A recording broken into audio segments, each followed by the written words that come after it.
Hi, and welcome to another edition of Right on Rangers Live, coming at you after a 20-10 Texas Longhorns victory over the Arkansas Razorbacks. So rivalry renewed. It got a little dicey there at the end, but the Longhorns managed to get a touchdown late to pull away, get the double-digit victory. We're going to talk everything about the game here in just a little bit, go through the scoring, the highlights, take a look at the box score, talk about some players of the game, preview next week's matchup as well, and more. But first, here at Right on Rangers, we cover everything sports, but we put a big emphasis on all the teams we love from the great state of Texas, including the Longhorns and especially the Longhorns during college football season.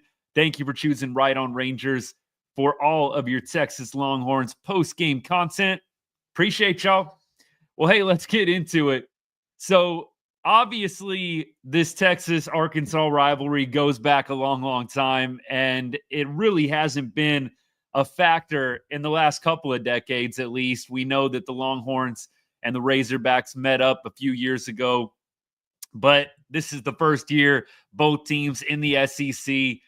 And I feel like it lived up to the hype. I don't feel like this game ever really felt like Texas was completely out of control of. Yes, it was 13-7, 13-10 at one point, but you never really felt like Texas was totally out of control in this game. That being said, the fans in Fayetteville brought it today. It was an incredible environment. I can only imagine. I saw some scenes that they were showing periodically throughout the broadcast. Beautiful day in Arkansas. Looked like a great game to be at. Hopefully, this is going to be a real fun rivalry for years to come. But I can't say that this game, as I said, ever felt particularly close despite the score. That defense was in control all game long. Jahdae Barron flying all over the field. Just some stats on him: 6.5 total tackles, an interception, a sack, multiple pass breakups.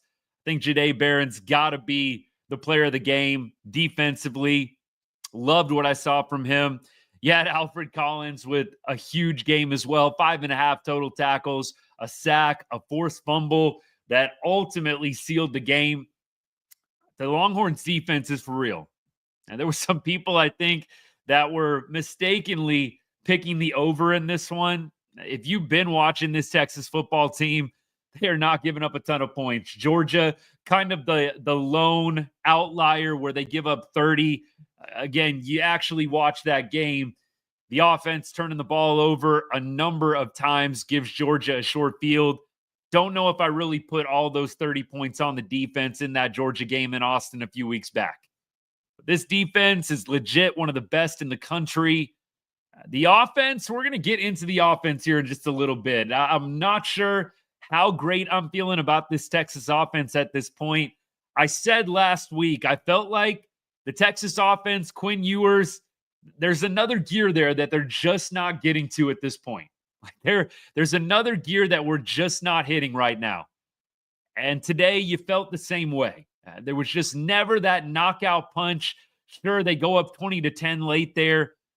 I guess if you want to call that a knockout punch, I mean, I don't know. I'm not there quite yet. I think that this Texas offense is still leaving a lot on the table. There's a lot to be desired there. I would really love to see them hit their stride before the SEC championship comes around, before the playoff comes around. At this point, I think you got to feel pretty comfortable. The only team Texas really has to get past at this point is A&M. I cannot see any matchup moving forward beyond the A&M one being a stumbling block. I'm not saying that they're going to be decisive blowout victories, but I am saying I feel like Texas comfortably wins the remainder of their schedule. It's just a matter of that game at Kyle Field. Is Texas going to come to play in that one? One of the toughest, if not the toughest place to play in college football. Kyle Field, got a lot of respect for the fans there. Obviously, don't care for any of them or the team itself there. But in College Station, they bring it. Like I said, a lot of respect for the environment that the Aggies are able to create. I think that that one is going to be, depending on how A&M does the rest of the way, right? I mean, we'll have to see how A&M takes care of business. They're playing a cupcake today, so not expecting anything wild. I think they're 39.5, 40-point favorites, something like that. Not sure who the remaining people are left on their schedule, but clearly that is going to be a huge game right around Thanksgiving time. I'm glad it's back. Missed it while it was gone. That is going to be one of the biggest games in the college football season. Don't know if it's going to top Georgia, Texas, and the hype that there was surrounding that game. That being said, I think there's going to be quite a bit of hype to go around. I feel like it's a game I'm excited for more so than I was for the Georgia game. And I'm not just saying that. In hindsight, after Texas loses, the hype around that game was insane. I think that what you're going to get, though, for that Texas A&M game, a rivalry renewed, is going to be huge. So we'll get into that a little bit more, but let's focus on this game. By the way, appreciate all of y'all tuning in. I got some people tuning in on YouTube. What's up? Appreciate you guys. TikTok, I'll try and get to the comments here. We'll see what we can do the rest of the show moving forward, but I would love to get all y'all's comments. I'll make sure that I go through all the ones of substance. Let me get into it right now. I got a few more points to make about the game. We'll go through, like I said, some individual performances here in a second, but let me check this out here. What's up to all y'all? Thanks for tuning in. Appreciate you. No co-hosting, by the way. Some of y'all are being annoying. No co-hosting. Love y'all, but not looking to co-host today. No offense. Nothing but love, but not looking to co-host today. Appreciate y'all, though. Waiting for y'all to be the top 25 team. I don't see it. Well, look, I think that the Longhorns have beaten some top 25 teams. It's easy to throw some of those wins out the window as the season plays out. But look, I think that anybody that's including Texas on Georgia's top wins and then trashing them in the same breath, saying that they haven't beaten anybody, that doesn't make a lot of sense to me, right? You see a lot of people when it comes to throwing up quality wins. Texas is right up at the top of Georgia's list, is it not? So I'm not saying that everybody in this chat right now is Georgia fans, but I don't understand how you're going to trash Texas, knock them down a few pegs because they haven't beaten anybody in the current top 25. But at the same time, you're going to prop up the win against Texas and Austin for Georgia. Doesn't make a whole lot of sense to me. Either Texas is a quality team or they're not. And Texas has beaten some teams that were in the top 25. You can't really control what happens to them after the fact.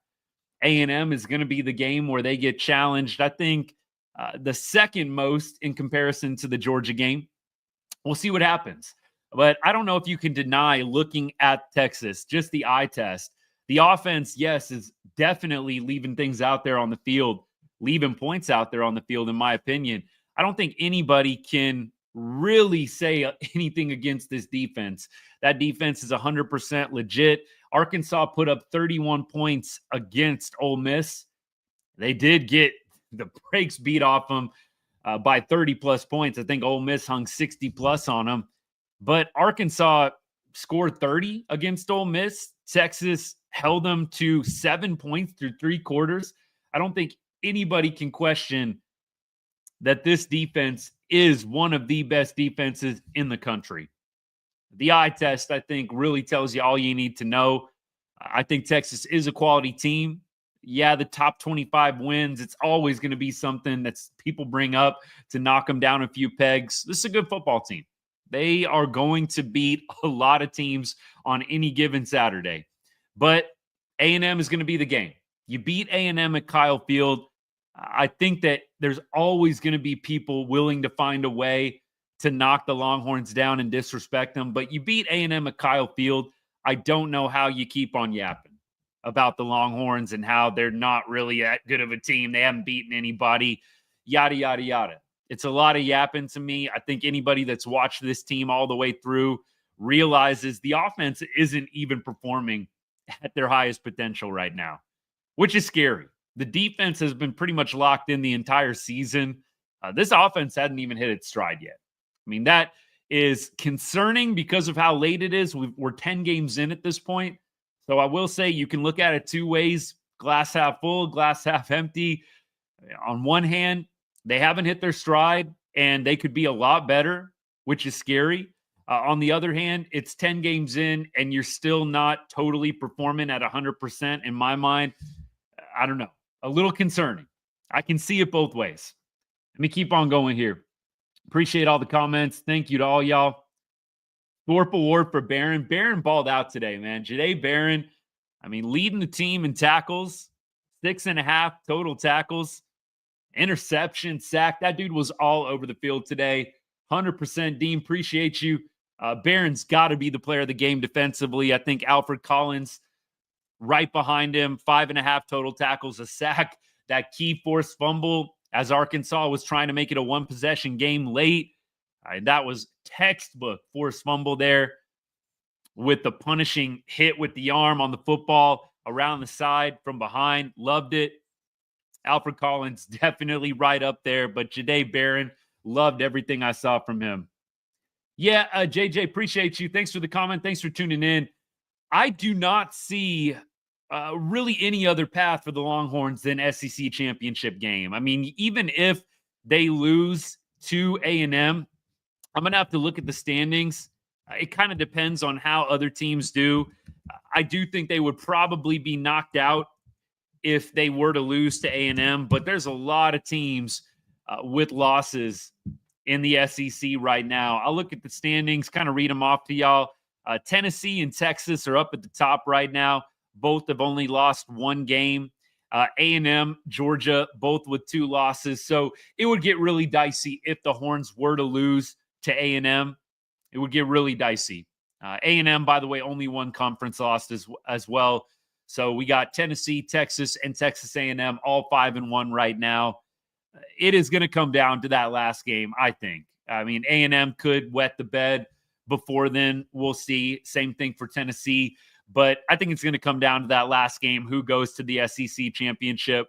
So there's going to be a lot on the table. A lot on the table around Thanksgiving time, food-wise and football-wise. Am I right?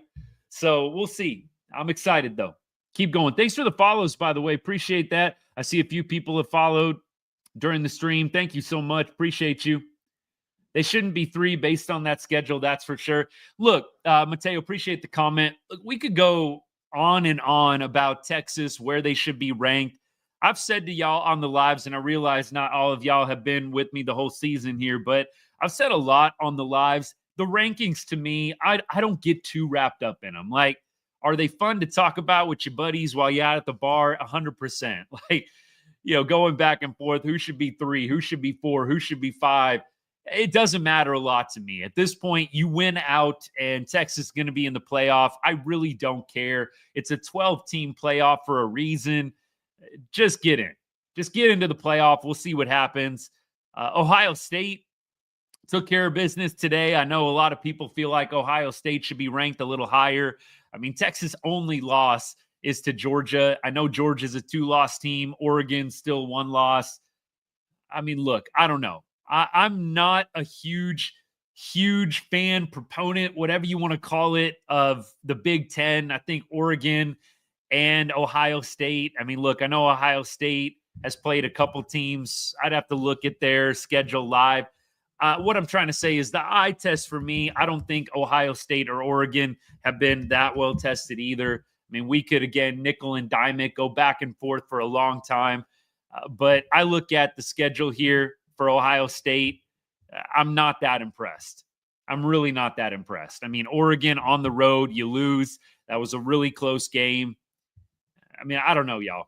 I mean, again, I know there's going to be some disagreements here. I really don't look at Ohio State's schedule and feel super impressed by what they've done. You played Akron, Western Michigan, Marshall, Michigan State, Iowa. You lost to Oregon. Nebraska was a real close game. Penn State. And look, I don't know. For me, I'm not that impressed. I don't know how good a lot of these teams in the Big Ten really are. I know that we watch them every Saturday. It's easy to fall in love with teams. I don't think anybody knows really how good anybody truly is at this point because you haven't played each other. A lot of the Big Ten teams haven't played the SEC teams and vice versa. It's hard. That's why the playoff is going to be so great, because you're going to get those teams playing each other in the early rounds, and then who knows what happens. But for me, I don't get too caught up in the rankings. If Ohio State was number 3 right now, I wouldn't be mad.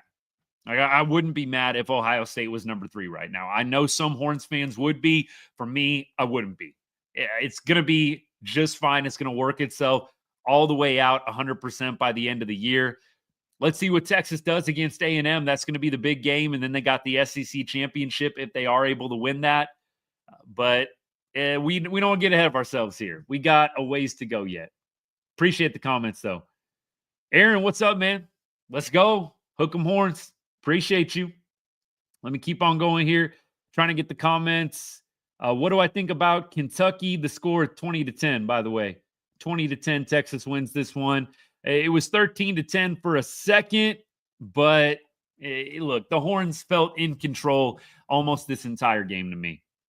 Let me keep going here. There will be fights once we win at A&M. That is going to be a highly contentious game. That's all I'm going to say. That rivalry is going to be renewed in a huge way when they meet here in a couple of weeks. I'm excited about it. Look, I'm not going to say that I think that game is a slam dunk, so don't get it twisted. I feel confident about the Horns winning in Kyle Field. I think they have the better coach. I think they've got the better talent. I think that quarterback they've got, Reed, is it, for A&M?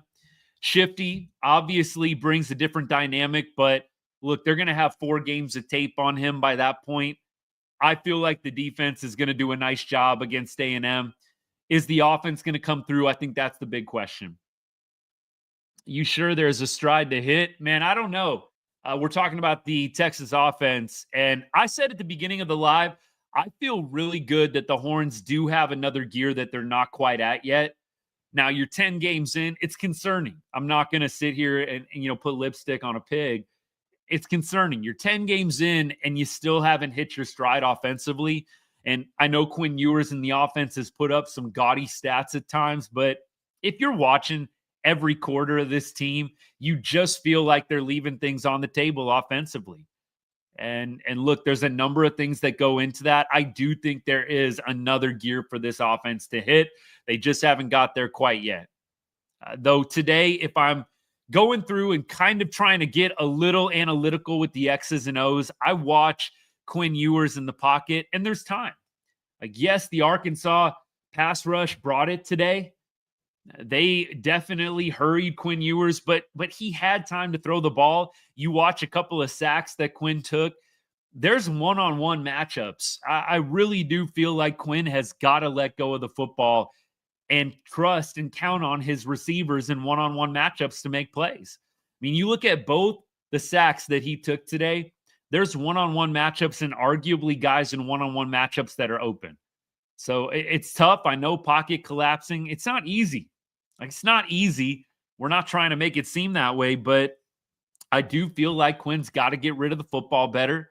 Got to trust the receivers in the one-on-one matchups. Sark does a great job of scheming it up for Quinn and company in the offense. Like, there's going to be wide open plays because of how good the Sark system is. But I want to see Quinn trust the receivers, let go of the football. Like, there were multiple times today you're just holding on to the football way too long. You've got guys that are in one-on-one matchups. Let it go. Let the football go. So for me, I feel like there's times where Quinn's going through the reads and he's looking for the guy that's wide open. Yes, down in the red zone, he makes an incredible throw, a great throw to Matthew Golden, who, by the way, we haven't even talked about Matthew Golden yet. Golden, back-to-back games with 2 touchdowns, leads the Longhorns in receiving touchdowns. I think he's at 6 total for the season. Isaiah Bond is at 5. So you've got Golden, back-to-back games, 2 touchdowns, 5 touchdowns for Matthew Golden in his last 3 games. So 3 games in a row. I think I'm right on that. 3 games in a row with the touchdown for Matthew Golden. That throw from Quinn was a dime. I want to see those types of throws from him more often. I feel like Quinn sometimes is waiting for that wide open receiver as he goes through his reads, which obviously you want to try and get to. But when you feel the pass rush, you have got to make sure that you get rid of that ball and give some of these wideouts that are in one-on-one opportunities a chance. So for me, I do think there's a stride to hit, going back to the original question. What do I think about Kentucky? Kentucky definitely down a little bit this year. I look at their season, like they're 1-6 in conference play right now. I can't say that I'm too worried about that matchup with Kentucky. I'm really not worried about the Kentucky matchup. I don't think anybody in Austin is going to be overlooking Kentucky. Right now, by the way, Kentucky winning 34-0. So they're playing a cupcake as well, Murray State. But I'm not worried about Kentucky. It's going to be a game that they're going to have to get through. I want to see a dominating performance going into the game against the Aggies. I would love to see a dominating performance from Texas as I believe they're hosting Kentucky, are they not? Yes, they are. That game will be in Austin. Looks like 2:30 on ABC. So another nationally televised game there. But no, I cannot say I'm too worried. Kentucky 28-18 last week. They lose to Tennessee. Auburn beat Kentucky. Florida absolutely crushed Kentucky 48-20. I mean, look, if you're just playing the game where you look at the schedules and the common opponents, Vandy beat Kentucky. Now, Ole Miss, that game, who knows? I feel like that game was a little bit of an anomaly. They really had a nice start to the season, playing some real good teams close. I know South Carolina beat them down pretty good, 31-6. But look, that game against Georgia looked like Kentucky might be able to pull out a win there. Then, you've got them beating Ole Miss. After that, it's pretty much been like all downhill in a bad way. So Vandy beats them. Florida beats them by 28. Auburn beats them by 2 scores. Tennessee by 2 scores. I know they're beating Murray State today, but I can't say I'm too worried about Kentucky. We keep on going here. Defense is great. Offense has to figure it out. I agree. It's all on the offense right now to hit their stride. You just want to see Quinn have one of those performances where he is just darting it up all over the field. I know he's had some games where the stats have been big. And if you're just looking at the box score, you're probably wondering what the heck I'm talking about. But if you watch Quinn's tape just game to game, you just feel like there's another level there. I'm not saying he's been terrible, so don't take it the wrong way. I'm not saying Quinn has been horrible, but I'm saying there's another level there. He is leaving stuff on the table. The offense, I think, could be much more dominant than what it's been. And I'd like to see them do it against Kentucky. If Florida can hang 48 on Kentucky, I think we can do that at minimum. So I'm still waiting for that dominating, just totally crushing performance from this offense. I hope it comes next week against Kentucky as we look forward to the game at Kyle Field in a couple of weeks here. Let me keep going. Peter Murphy says Texas are a bunch of frauds. BC is coming. Look, I couldn't disagree more. I know there's a lot of noise. And look, you got to realize that a lot of people are trying to get clicks. A lot of people trying to get clicks with the ranking controversies. For me personally, I really don't care. I really don't care about the ranking controversy. Ohio State, should they be 3? Texas, should they be? I really don't care. It's going to get settled on the field. That's not a debate I really am super passionate about. I mean, I'll debate it all day long with you if you want, but I just really am not too passionate about the Texas number 3 versus number 4 debate. I know a lot of people in their feelings that Ohio State isn't ranked above Texas. I say, who cares? It's going to get settled on the field. But to say that Texas are a bunch of frauds, they haven't played anybody in the top 25, like, come on now. At some point, you have got to acknowledge, if you watch Texas football, they're a great team. They are a great team. They've got some dogs on defense. They've got a lot of weapons on offense. No, they're not blowing everybody out. It's not 56-7 every single game. But come on now. Some of the best teams in the country aren't winning 56-10 every time. Look, it was dicey for a second there for Ohio State today against Northwestern. Northwestern was playing Ohio State close today. Are we going to dog on them for what they did today against Northwestern, not looking incredible, not looking 100% elite? No, a win's a win. So I would say today, what Ohio State did against Northwestern, whatever they won 31-7. You look at that box score, it's not a dominating performance per se, but you're just going to start getting nitpicky at some point. What's dominating? How much does a team have to win by to be considered a dominating performance? I don't know. That's the kind of stuff, again, the little stuff that I really don't care too much about. You either win or you lose, and you either are hanging on by a thread or you were comfortable most of the game. I think today, Texas, obviously the game gets close, 13-10, but I never felt like that game was really in danger. Like you felt like at any moment Texas could just deliver the knockout blow, and that's what they did when they got when it got to 13-10. Texas goes down, scores a touchdown. It's instantly a 2-possession game. You just, for me, even though it gets close, I never felt like today Texas was truly in danger. Let me keep on going here. Does the Texas run defense scare you any? It makes me nervous. Look, I go to the box score today. Texas gives up 82 yards on the ground. And the quarterback today, Taylon Green, a pretty mobile quarterback. I felt like he did have some nice runs, but the longest run the defense gave up was 12 yards. So I feel like the rush defense is going to be all right. And when you consider that Arkansas ran it 34 times, the rush defense allowed 2.4 yards per carry. I can't say that I'm particularly concerned about the defense in any way at this point. Against Georgia, they give up 30. But again, I've said it almost every week. The defense had a short field to work with, 3 times probably against Georgia. The offense handed the ball over to Georgia right in negative territory. I don't hold the 30 points allowed in that game against the defense. I think the defense probably gives up a couple of touchdowns, but the defense picked off Carson Beck like 3 times in that game. I still feel like that Georgia game was actually a pretty good defensive performance from Texas. Let me keep going here. Texas overrated, yada, yada. We talked about that already.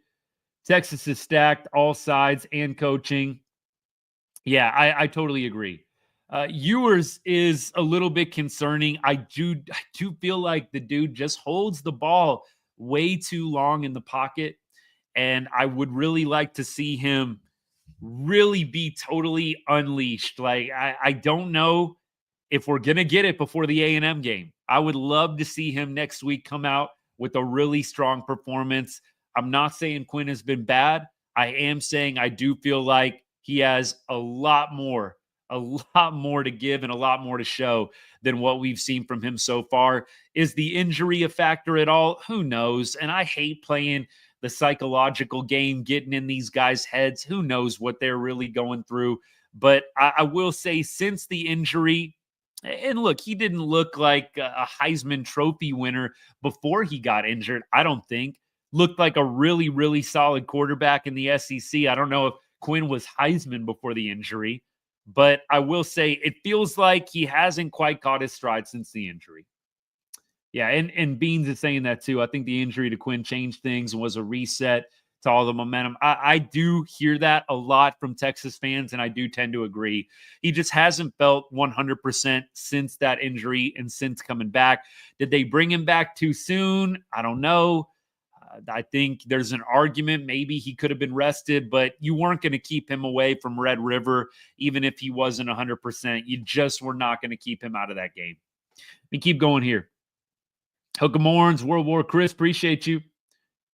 Georgia and Michigan, yup. Ohio State has had an even easier schedule. I don't look at the Ohio State schedule. I know people are going to point to Penn State and Oregon. Again, who knows how good the Big Ten teams really are? I mean, all they're playing is each other right now. I really don't know how good those teams really are at this point. You put those teams in the SEC, you put them up against Bama, you put them up against Texas, Georgia. I don't know. That's why the playoff is going to be fun. You're going to have some of those matchups in the early rounds before the championship. It's going to be great. But I think at this point, the jury's out. That's why I don't really have a big, big, strong feeling about the rankings right now. Like, let them play. Each team's got a few more games. Texas, they got Kentucky, they got A&M, and then maybe an SEC championship game. We'll see. It's going to work itself out. It's going to work itself out. Quinn overthrown again. Brett, what's up, man? Thanks for tuning in. If you're still watching, appreciate you. Yeah, Quinn, he had a couple of dimes today. Like the pass to Golden in the corner. I mean, that was beautiful. Right at the pylon. That was an NFL throw right there. So I'm definitely not trashing Quinn today. We're being a little nitpicky. Absolutely. But Quinn had some great throws today. He put one on an absolute rope to Helm over the middle. That Helm dropped. I mean, there were a couple of drops today. And Quinn has had that happen to him. So, look, Quinn goes 20 for 32, 176 yards, 2 touchdowns. Something I haven't even talked about yet today, which is an angle that I definitely took last week as we were previewing this matchup. Arkansas was on a bye. Arkansas had 2 weeks to prepare for this game. If you are worth your salt and coaching on a bye week, you are going to come out with some good stuff schemed up to put your team in a good position. So Arkansas coming off the bye week, it doesn't surprise me that the defense was able to dial some things up against the Texas offense. 2 weeks of preparation. Like, you have got to take that into account. I expected this game to be close early. I did think that Texas was going to win this one by 3 scores. I thought they would cover the spread. It was 13.5 going into today. I really thought that Texas was going to cover the spread today. It wasn't meant to be, but nevertheless, I wasn't shocked that Texas struggled a little bit to get going early against Arkansas. Again, never really felt like Texas was out of control or in danger of losing this one. But I will say, not surprised with the bye week. I thought that Arkansas would be up for this one. It's a rivalry game, probably more so to them than to us. Not trying to be disrespectful, but I do think that the Arkansas fans probably care a little bit more about this game than the Texas fans. Let's be real. All the Horns fans have got their attention on that game at Kyle Field against the Little Brothers from College Station. So I can't say I was particularly feeling overly passionate about this rivalry. Maybe as Arkansas gets better and these games become a little more back and forth, a little bit more two-sided, if you will, I'll feel differently. But look, Arkansas with a bye with 2 weeks to prep for Texas, I'm not shocked this was a closer game than maybe what some people expected. Let me keep going here with comments. Appreciate all y'all. Hook them and roast them. Love it. Appreciate the comment there. Thanks, JT. Appreciate you. On a scale of 1 to 10, how concerned am I for A&M? Czarface, thanks for the comment. I'm going to go with a 5. I'm going to go with a 5 in terms of 10 being the most concerned, 1 being the least concerned. I think the X factor, the questionable, is going to be Quinn Ewers in the offense. What are they going to do in a raucous environment in College Station? I do think that is going to be the big question mark. I'm not worried about the defense at Kyle Field. I'm not worried about them. I think the defense is going to travel very well. I'm not worried about them at all. I think if Texas can control the clock, if they can keep the ground game going, Quinn makes some passes here and there. They set it up well with the play action. I can see a scenario where Texas ends up winning this game by double digits. If we're talking about the A&M game here, I could see a scenario where we win that game by double digits. I can also see a scenario where the offense comes out struggling and it takes a really strong effort in the second half to win the ball game. As I think about this game, I'm not sure what the line is on it right now. Let me see if Texas A&M, if there is or if there are any odds out there right now for that game. I think we looked it up and there were odds the last time we checked. Let me see what FanDuel has here. So it doesn't look like FanDuel is going to have anything out there. Come on now. What do we got here? Give me something here on the fly. Right now, A&M playoff odds are pretty strong. Plus 300. That's not bad. We'll see. Odds to win the SEC championship. Texas is plus 110 right now. Odds on favorite to win the SEC championship. Man, I am not finding odds, though, for that Texas A&M game yet. We'll see. I'll keep looking, y'all, but I would say a 4 or a 5 in terms of a 1-10 ranking. How concerned am I? Yeah, I got to say, not overly concerned, but at the same time, looks like it's going to be a tough matchup. A&M, I don't think, is going to be a cupcake by any means. I do think it's going to be a close game, early especially. Wouldn't shock me if the Horns pull away late. It ends up being a 10-point, 14-point game. But College Station, Kyle Field, one of the toughest places to play. It's a rivalry game. There's a lot that can happen. There's a lot that can go haywire. Would I rather see Tennessee win and eliminate Georgia, or Georgia win and put Tennessee at 2 losses? That's a really great question. Beans, appreciate you. That is a really great question. I got to think about that one for a second. I think at this point, I would have to understand a little bit more the tiebreakers, right? So a part of me wants to see Tennessee with 2 losses just so there's a little bit of mayhem. Tennessee and Texas don't play each other. How do they do the tie breaks, right? So Tennessee and Texas in a scenario where each team, Tennessee and Texas, have 2 losses. I wonder what the tie breaks are. 100% transparent here. I'm not all the way up on all those. I know that it goes to head-to-head, clearly, maybe some common opponent stuff. I don't know. I think I would probably root for more of the mayhem of Tennessee losing and then Georgia still being at 2 losses, and then A&M, Texas just have the 1 loss apiece. I think that would probably be what I would root for in this one. But who does Georgia have last week of the season here? Georgia Tech? Is that what it is? Georgia's schedule here? Yeah, it's Georgia Tech. So I don't know. They play UMass and Georgia Tech.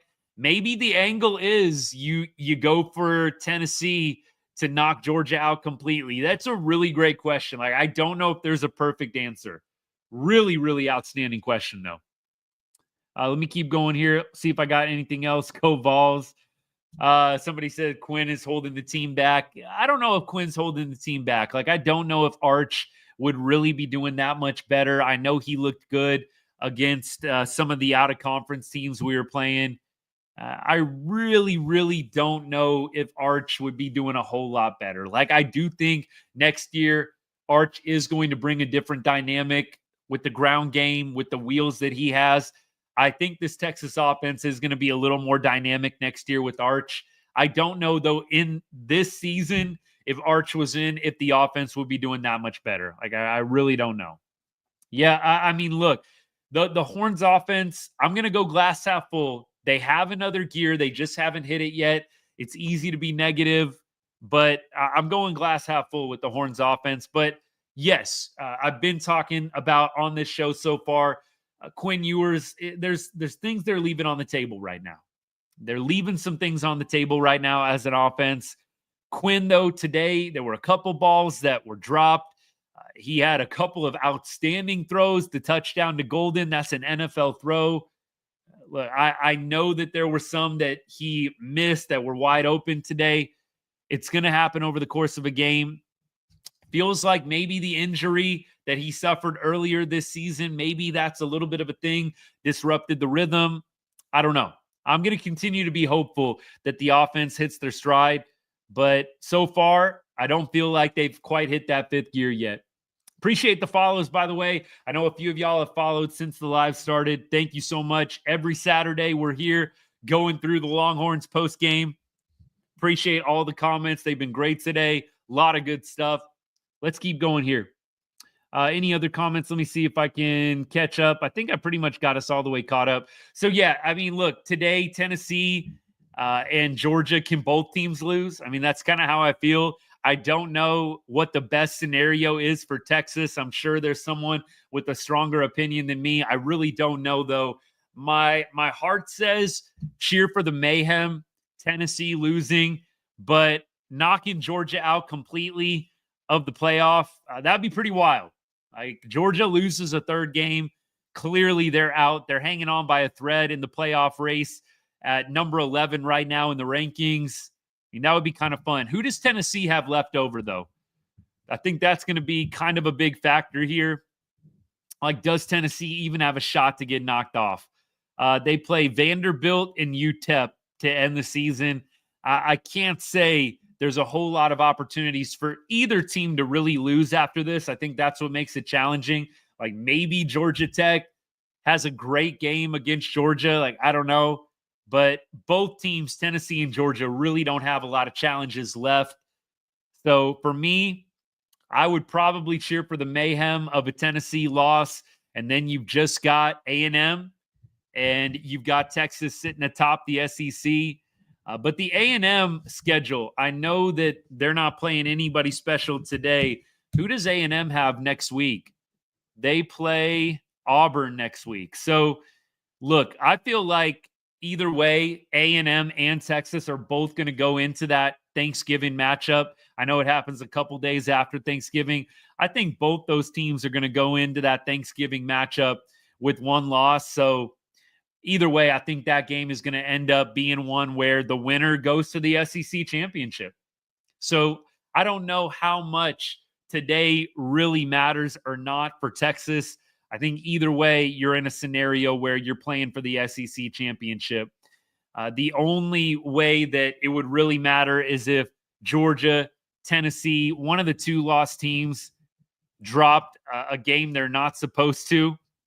And right now, you look at the standings for the SEC, and it's going to be tough. There's a lot of two lost teams right now. You've got Georgia, Bama, Ole Miss, LSU, Missouri, all two lost teams at this point. A lot of crazy stuff would have to happen for the A&M Texas game to not be for an SEC championship appearance. All right, let me keep going.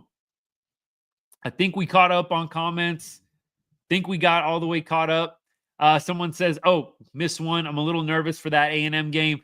Look, it's going to be tight early, but I think that there's probably been a little bit of holdback from Sark. Like, don't be surprised if you see some brand new stuff from Sark that they have been holding on to all year long just for that A&M game.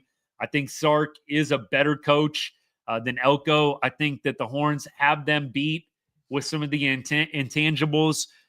I think A&M is going to be a challenge. We're not trying to disrespect the quality of opponent, regardless of the fact that A&M are the little brothers to the Texas Longhorns, and it hasn't really been a really close rivalry in all the years. I mean, look, what is the rivalry at right now?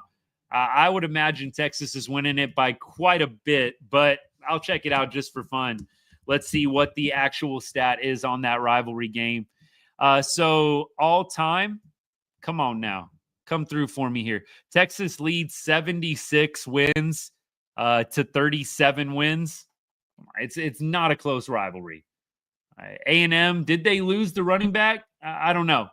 I heard a couple of my buddies, my close buddies are A&M fans. It's tough to be friends with them around this time of year. But, yeah, I did hear that the running back went down. I didn't realize, though, if it was going to be a long-term thing or not. So I'll try and look that up real quick. Let's see. Moss missed the rest of the season with the undisclosed knee injury. I don't know. I think that's clearly a big loss. I don't know how much it's going to make A&M at a disadvantage in that game or not. Clearly, they'll miss him, but I don't know how much that's really going to knock A&M's chances down or not. I said I'm at about a 4 or a 5 level of concern for Texas going into that game at Kyle Field. If it was in Austin, I really wouldn't be concerned at all. The only thing that concerns me is rivalry game on the road in one of the toughest places to play. Neutral field, I feel like Texas probably wins. At home, I feel like they win absolutely. But on the road, it's going to be tough. A&M is a good football team. They've got a good coach. I do think that Texas should win that game. I think that the odds probably going to be Texas like 6.5, 7. I don't know. Maybe it'll be closer. Maybe it'll be more like 4.5, 5. Texas is absolutely going to be a favorite in that game, but I think it's going to end up being close to a touchdown that they're favored by the end of it. Maybe not. I don't know. The odds makers obviously are going to do what they got to do to make it interesting. Right now, it looks like Texas is opening up at -8.5.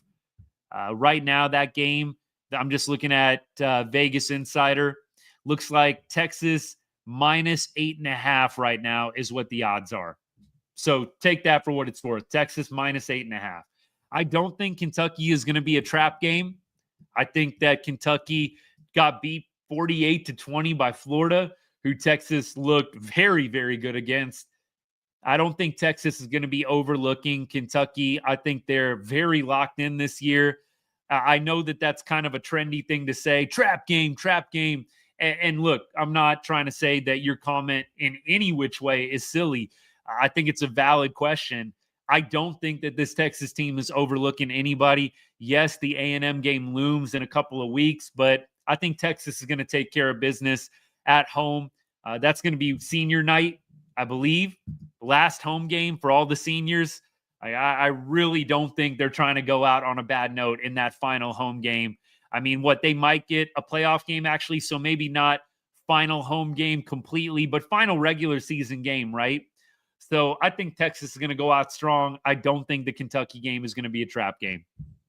Just my 2 cents, but then again, it is my show, so maybe that comment's a little unneeded. But my 2 cents on that one, right? I think Kentucky is going to be a team Texas takes care of without a whole lot of issue. All right, y'all. Let me take a look here. Let's look at what the odds are for next week. Texas versus Kentucky odds versus Kentucky odds. We went through the A&M odds, currently -8.5, Texas favored in that A&M game. So let's see, Kentucky versus Texas. Right now, it's Texas by 3 touchdowns. Texas -21 is what DraftKings is showing right now. So I think that tells you all you need to know. Texas should be taking care of business against Kentucky at home. I don't know if I would take the -21. I think Texas will probably win it by 3 scores, but I don't know if it's going to be by 21. I would say Texas by 17, by 20. Maybe it turns into a blowout, but I think that -21, it's a tough number. I mean, you got to have Texas basically winning by 24 or 28 to cash there. I think it's going to be tough. I think Texas relishes the opportunity to just control the clock, pound it on the ground. I just don't know. You haven't really seen them have that huge dominating effort where it's just not even close beyond maybe the Florida game. Mississippi State was kind of close for a second. Yes, they have cashed as a favorite this year, but I don't know. I just feel like Texas does whatever it takes to win, but I don't know how concerned they are with style points. Like, you just have not seen Texas get overly concerned with style points this year. So betting them as a big favorite scares me a little bit, but -21 Texas is right now against Kentucky next week. I think Texas will win that game. I don't think it's going to feel like a super close game. Maybe the score isn't going to be, 4 touchdowns, but I think Texas is going to win that one. Let me keep going. I hope we beat the heck out of Kentucky. Andrew, appreciate the comment, man. Thank you so much. I agree. Hope that Kentucky can be a resounding win. I don't know if they're going to come out and do it or not. Big spread to cover -21, but I think Texas is going to get the win, 3 scores, and it'll feel like Texas is in control pretty much the whole game. I don't think the defense is going to be allowing a whole lot with that Wildcats offense. So excited for next week. Hopefully they can take care of business, start getting ready for A&M, and that is going to be a fun one down at Kyle Field in College Station. All right, y'all. Hey, if you're not following, you're not subscribed to the channel yet, would greatly appreciate it if you hit that follow or subscribe button. We do a lot here at Right On Rangers. We cover all the teams we love from Texas. Grew up in the Dallas-Fort Worth area, so big fan of the Texas Rangers, if you couldn't tell. Big fan of the Texas Longhorns, obviously. Follow the Cowboys as well, and I cover them on Sundays. And then the Dallas Mavericks. We haven't done a whole lot of Mavericks content yet. Football is kind of too big at this point, but we will get into the Mavs later on in the season. A little bit of Longhorns basketball as well, too. So, hey, come and hang out. We are here Saturdays, Sundays this week, Monday Night Football, Texans, Cowboys. Cowboys aren't having a great year. Cowboys are not having a great season, but you know what? The thing that we are not here at Right On Rangers is fair weather fans. Win or loss, rain or shine, we're here covering all the teams that we love. So come back on Monday night. Join us for the live after the Dallas Cowboys game. Houston Texans visiting the Cowboys. We'll see if they can keep it respectable. We'll see if the Cowboys can at least keep it respectable in that one. But that's the last time the next time we'll be back. Wednesdays, we do our Texas Rangers offseason show. So come back on Wednesdays if you like baseball, you like the Texas Rangers. We'll be back covering the Rangers offseason moves, offseason news on Wednesday. Again, appreciate all the comments. They help keep the show fresh, keep the show moving. I could yap on forever about just about anything, but love y'all's comments. Thank you so much for supporting the channel and supporting the show. Means a lot. Longhorns take care of business. 20-10 victory today as they renew their rivalry over the Arkansas Razorbacks. Quinn Ewers throws 2 touchdowns. Matthew Golden catches both of them, scoring 2 touchdowns. Both of them. 2 touchdowns back-to-back games for Matthew Golden. 5 touchdowns in his last 3 games. Jahdae Barron, 6.5 total tackles, an interception, and a sack today, leading the defensive effort. Alfred Collins, close behind him, 5.5 total tackles, a sack, a forced fumble. Defense was dominant today, only allowing 10 points. You love to see it. Longhorns play the Kentucky Wildcats next week. 21-point favorites in Austin. We'll see if they can take care of business. I think they will by 3 scores. And then November 30th, Texas goes to College Station to play A&M. It's going to be fun. Thank you so much again for everybody watching today. All the comments, the likes, the support. Appreciate all you guys. We will see you next week, hopefully after another Longhorns victory. I think we will. Hope y'all have a great rest of the weekend. Enjoy the rest of football today. I don't know who I'm going for in that Georgia-Tennessee game yet. I think I'm going to have to feel that one out as I'm watching it. If both teams could lose, that'd be great. Can't happen. So I'm going to go with mayhem. Let's see Tennessee lose this one and knock down a couple of notches. But if Georgia loses, I'm not crying in my beer. Let me put it to you that way. All right, y'all. Hey, have a good one. We'll see y'all next week. And as I always say to end every show, God bless and go Cowboys, go Longhorns, go